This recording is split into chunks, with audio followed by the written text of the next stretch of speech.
let's get talking a little more about the WPI expectations. Rupa Rege Nitsure, the Chief Economist at Bank of Baroda, and Aditi Nayar, Chief Economist at ICRA, join in to talk about their expectations from the WPI. Hi, ladies. Good to see you in, and there are a lot of ladies today, 6. So, Rupa, I'm going to come to you first. What is your expectation from the WPI data this time round? Well, my expectation is 5.48%. Okay.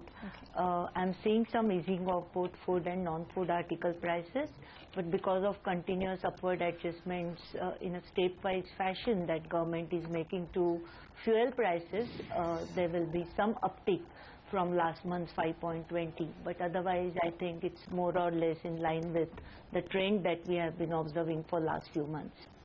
Okay, let's get in Aditi Nayar, the economist at ICRA, as well into the conversation. Aditi, quickly, your estimates for the figure today?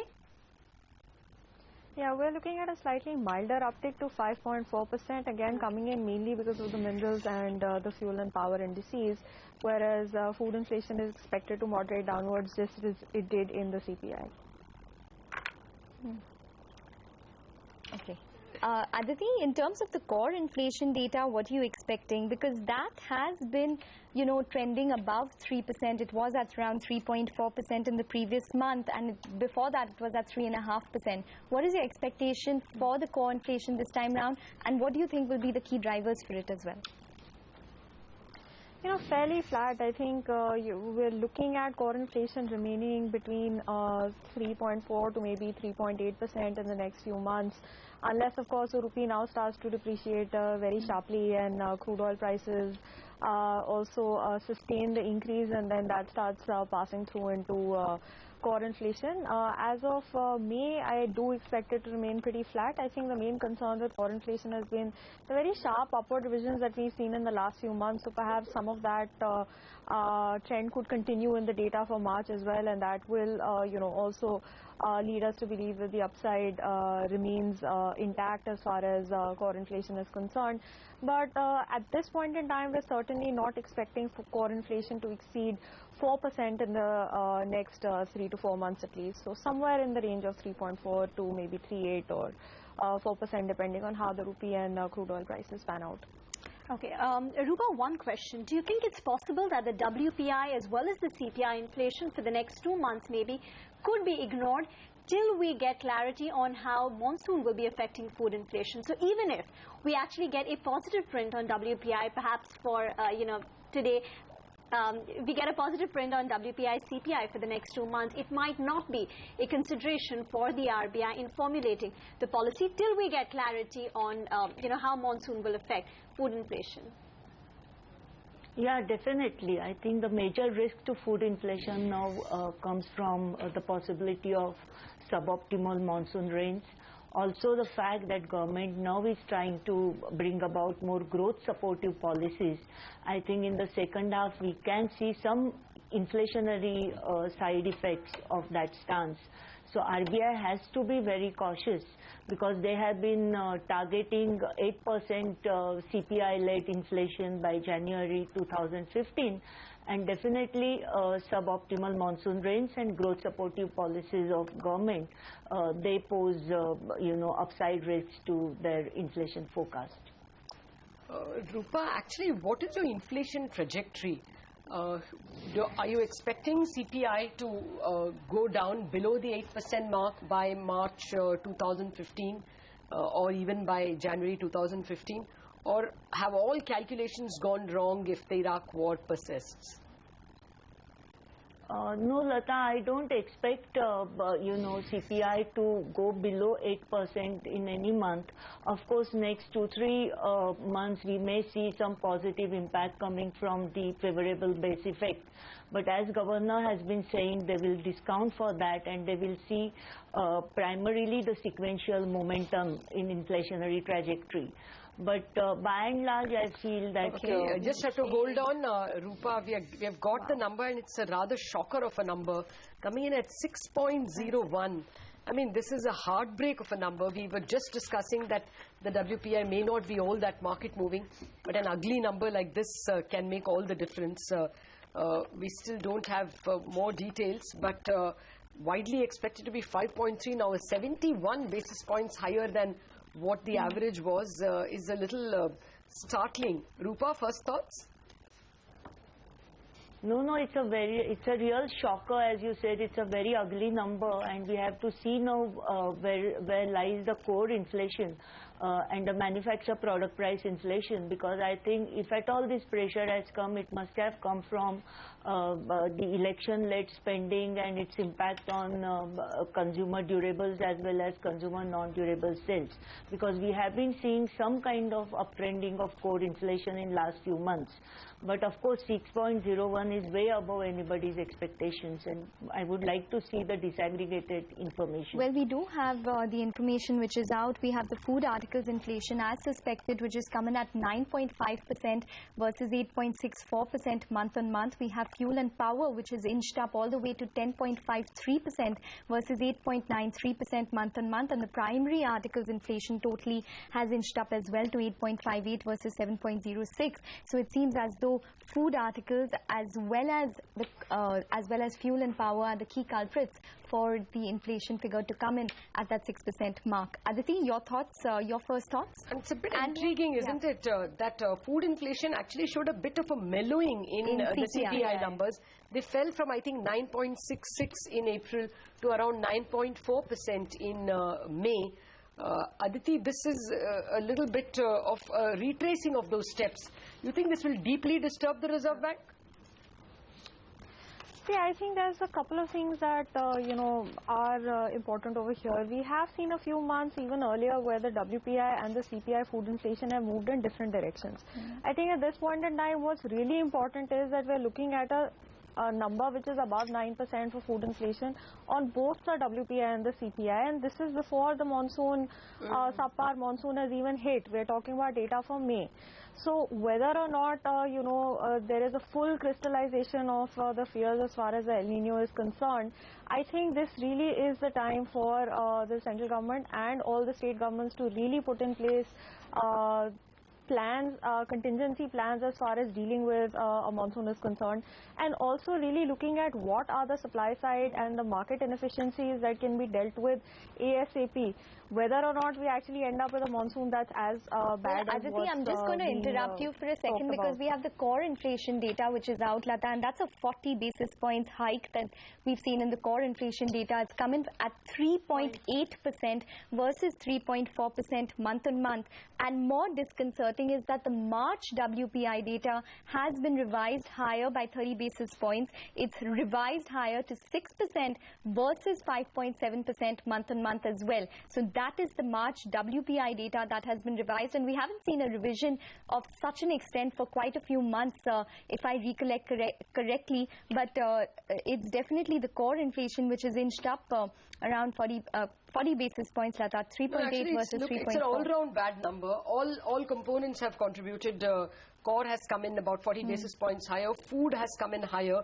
If I remember right, we read it as 9.66 food articles. Okay, there is the month-on-month increase, and that's also fairly ugly at 2.3%. Food articles last month rose by 1.5%. This time the month-on-month rise is 2.3%. Primary articles as a whole, which means even non-food articles perhaps have risen. And that's the manufacturing products index, which is really very close to the core index if you strip out food. So that has come in at 3.55 versus 3.15. That is the manufacturing products index. So, this has been an all-round ugly set of numbers. Last time the month-on-month increase in manufactured products was 0.2. This time the month-on-month is 0.5. This is looking a little disturbing. Rupa, the RBI has sworn allegiance to the CPI. Therefore, should this number still be a cause for worry? Do you think that the RBI will also therefore drag in WPI as an important indicator, and therefore should we expect some action in the next policy? Well, all data points are equally important, even if they are anchoring, if they have made CPI-led inflation as a nominal anchor.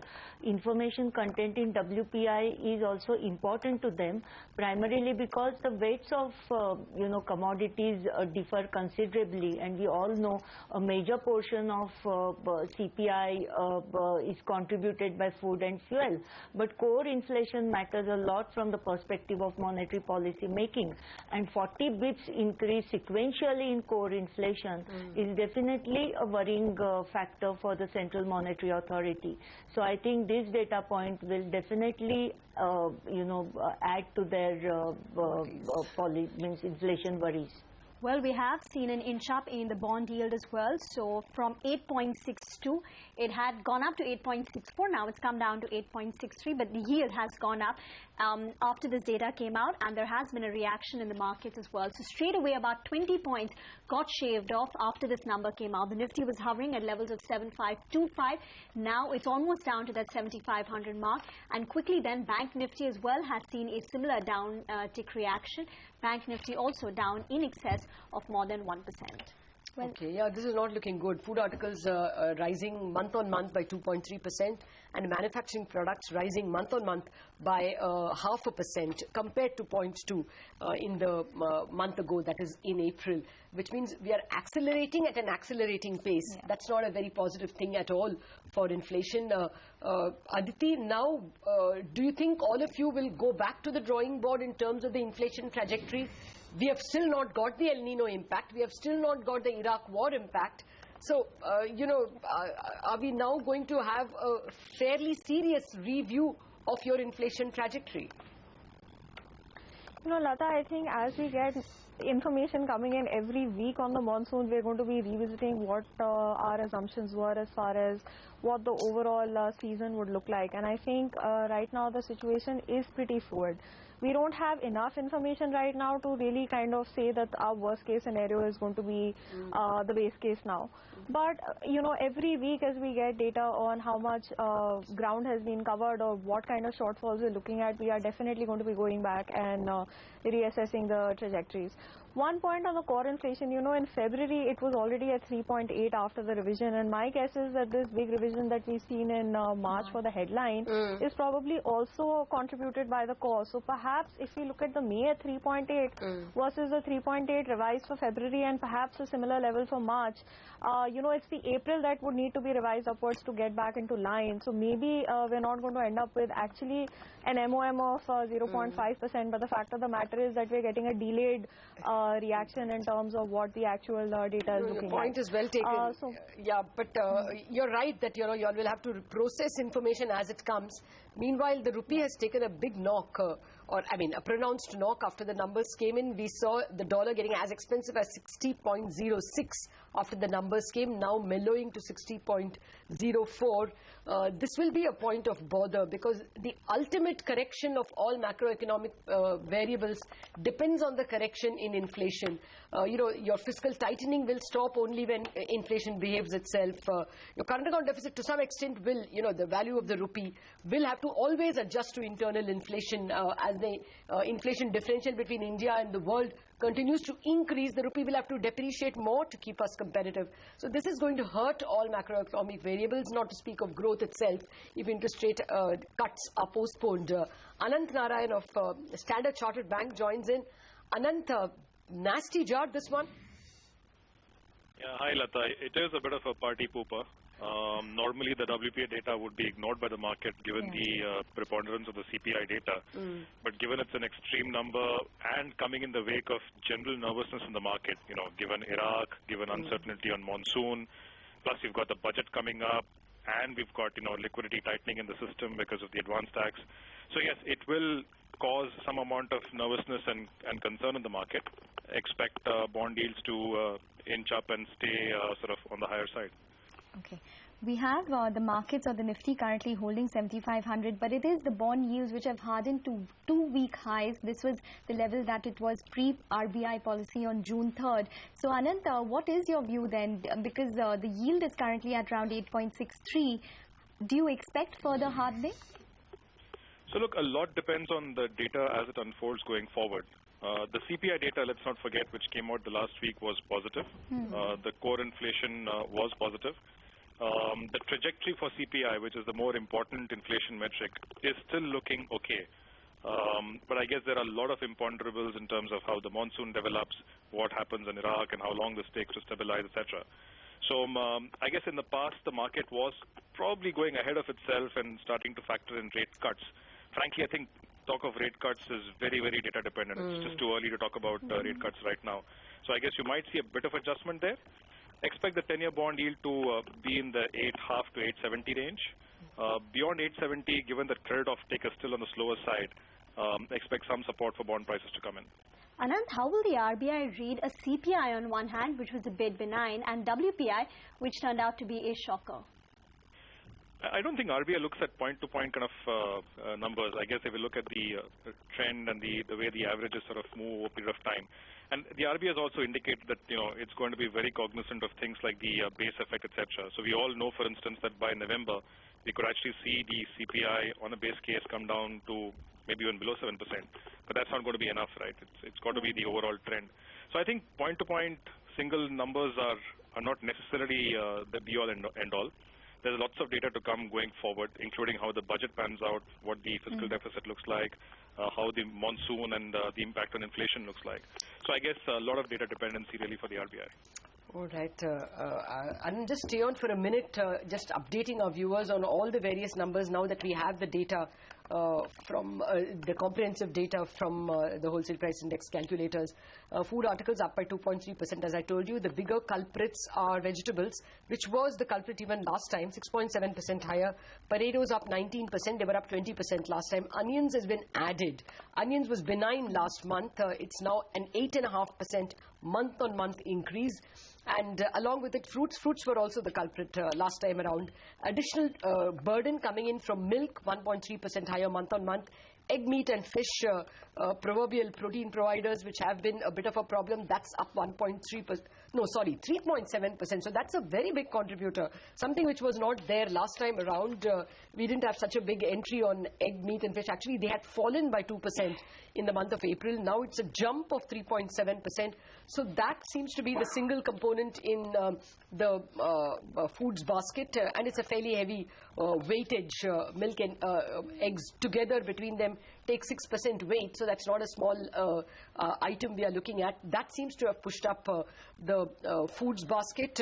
Manufacturing index as well, like we told you, has risen by about 0.5% month on month. There the bigger contributors, well, appear to be paper and paper products. That's up about 2.1% month on month. Ferrous elements, iron and semis are also up by about 1% month on month, and basic metals and alloys are also up 0.9%. So it does look like a bit of a rupee depreciation kind of story as well, which may have played out, but a goodish number of manufactured products are also higher. Rupa, this is a structurally difficult issue for traders and lay people to come to terms with. We saw some reasonable positive developments in CPI, but even in the food basket in the WPI, we are not seeing the same replicated. At least in the food basket, should it be ignored and we should go with the CPI? How can we reconcile two completely contradictory moves on the same item, food? No, this is a problem in the realm of data integrity, because we have seen this kind of divergence in food inflation component of WPI and CPI many times in the past, and that is the reason Reserve Bank of India has postponed in the past also a complete migration to a single inflation index.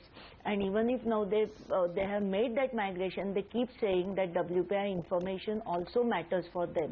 But you have brought out one very interesting feature, Lata, that when you presented the disaggregated information, you have seen the major contributors being metal products, iron and steel, where we have also from the bank side have started seeing some uptick, in credit demand. Oh, so you're saying this is producer price?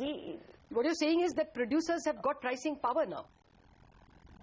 It's the cost-led, it's input cost-led this thing, because for the month of May we have seen non-oil, non-gold imports had also gone up. What I'm saying that when the growth will pick up, again because we are very heavily import dependent, the import dependence of export-oriented industries is also very high. We are going to see sudden influx of input cost pressures, and that's going to keep core inflation elevated going forward, and Reserve Bank cannot afford to ignore that. Okay. Anant, now how are you going to tackle this possibility that a rate cut is certainly not on the cards anytime soon, something which the market at least sentimentally will have to grapple with for the next couple of months? Also, guesses on the rupee, therefore? I think, Lata, it's too early to take a call on the trajectory of rate cuts or rate hikes for that matter. A lot of data dependency. I wouldn't rule out anything. If we, as the governor said in his policy statement, if we do see the trajectory of inflation coming off, if we do see a reasonable fiscal deficit and action taken by the RBI to control and the government to control inflation, you could actually think of rate cuts in the beginning of next year. All I'm saying is it's not a done deal. I mean, it's clearly too difficult to make that call right now. On rupee per se, I think let's not forget the positives. Clearly, the trade deficit data which came out for the last month was very positive. FI interest remains elevated. The prospects for growth and for general macroeconomic stability in the country has improved. So all that put together, don't see the rapid depreciation in rupee that we saw the last year, for instance. So in fact, this level of dollar rupee, along with the elevated level of forward premium that we are seeing, is probably a good level for exporters to start increasing their hedge ratios, given that, software companies, etc., have had the issue that they were expecting rupee appreciation, So good levels for hedge ratios to increase for exporters, good levels for investors to bring in money from overseas and invest into local assets. Okay. 60.09, Anant, as we speak, what's the range for the day at least? So look, given that we've seen a decent amount of buying by the RBI of dollars, and they've mopped up a lot of inflows over the last few days, it's possible that we even see, if for instance the events in Iraq sort of overtake us, it's even possible that we see even further depreciation from here. All we are saying is that a one-year outright forward of 65 plus on the rupee still seems like an attractive level, even if dollar rupee was to go to 61, 62, which can't be ruled out given possible events in Iraq. 65 outright rate still looks like a good level for exporters to increase hedge ratios. Today, who's buying though? Is it FIIs buying dollars? Is it local importers who are hedging or buying? You know the math, Lata. You have regular imports going through every day. The reality is when you have trade and a current account deficit, you do need capital flows on an ongoing basis to bring parity on an ongoing basis. So in the past, we've had surpluses which the RBI has picked up. If you do have a few days where inflow slows down, you could see some reactions, and possibly that's what's happening the last couple of days. But again, the overall math still stacks up in favor of the rupee. I think these are good levels for the exporters to increase hedge ratios. Okay. Anant, we leave it at that. Thanks very much for joining in. So there is definitely further depreciation that we've seen on the rupee. And ladies, thank you very much, Aditi as well as Rupa, for joining in and taking us through the WPI data, which has been quite shocking for the month of May, which is coming at 6.6%. And for the markets, we have seen the reaction on the bank nifty especially, along with the rupee, along with the bonds as well.